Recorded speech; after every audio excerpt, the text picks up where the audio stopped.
Tikman mga ka-housewife. Ayan oh, pilinig nyo yan oh.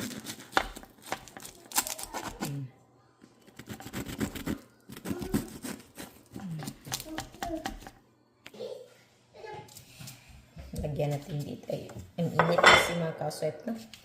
At saka, mas masarap to pag ano pa ba? Hindi i-slice pag hindi i-slice diretso ba? Kaluluto pa, i-press mo muna. Pero ako mga ka-housewife, excited naman ako. Oh, ano naman? Excited nang kumain. Ayan.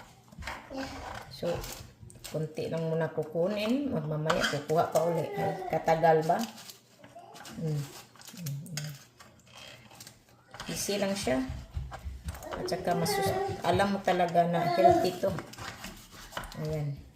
Ba't ayaw niya kung pakainin? Ayan. Oh. Makaswep po. Mas mainam kung hayaan nyo muna mga ilang minuto bago kainin o i-slice. Hindi kagaya nito. Ginawa ko dito. Para hindi gano ka ano pa yung torta natin or